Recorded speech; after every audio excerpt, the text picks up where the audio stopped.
A gang of robbers storms a bank, but instead of taking money, they force the hostages to strip, apparently for sinister purposes. When the police rush in, they find no robbers, all hostages safe, and not a dollar missing from the bank. What they could never guess is that the robbers have already made $1.2 billion. How did they pull it off? It all begins when 4 robbers enter a Wall Street bank. The leader, disguised as a worker, strolls in confidently and uses a high-powered infrared device to black out the surveillance cameras. Meanwhile, accomplices disguised as painters slip in through the back door and lock it behind them. As a guard approaches to investigate, a gun is pressed against his back. The crew quickly takes control, tossing smoke grenades and brandishing weapons to intimidate and secure 50 hostages. A patrol officer notices smoke billowing from the bank and moves closer, but the robbers show no fear. They even open the door to announce the robbery and tell the officer to call the police. Next, the robbers confiscate all the hostages' phones and keys. The robbers then order all hostages to strip and change into identical jumpsuits matching their own. They split the hostages into 10 groups, locking each in separate rooms. By now, a massive police presence surrounds the building, sealing every exit, even the sewers, with snipers positioned and ready. Frazier, leading the operation, avoids rash action given the 50 lives at stake.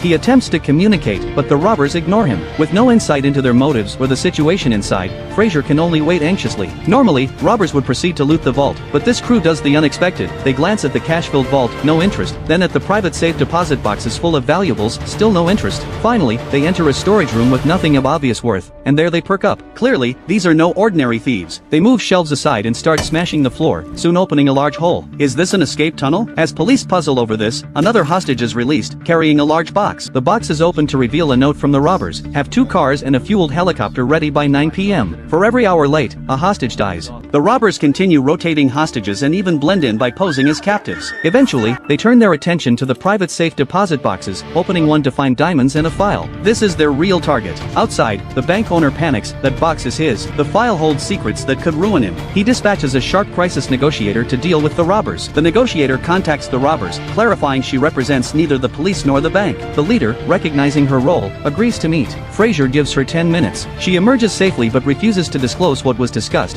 He contacts the robbers directly, claiming their demands are ready but insisting on verifying the hostage's safety in person. The robbers see through the lie but allow it, warning Frazier to come alone. After confirming the hostages are unharmed, Frazier urges surrender for leniency, warning that a SWAT assault would end badly. Unfazed, the leader cites police protocols. With no casualties, a raid is unlikely. Public backlash over hostage deaths would be severe. Frazier argues escape is impossible with police covering even the sewers, but the leader boasts they'll walk right out the front door. Provoked by the arrogance, Frazier attempts a solo takedown, nearly pulling off the leader's mask before another robber steps in, gun to his head. Expecting the worst, Frazier is instead shoved out unharmed but furious. Convinced now that the robbers are bluffing and won't kill, he prepares to order a raid. Just then, a call comes from the robbers. Point your cameras at the bank's 2nd floor.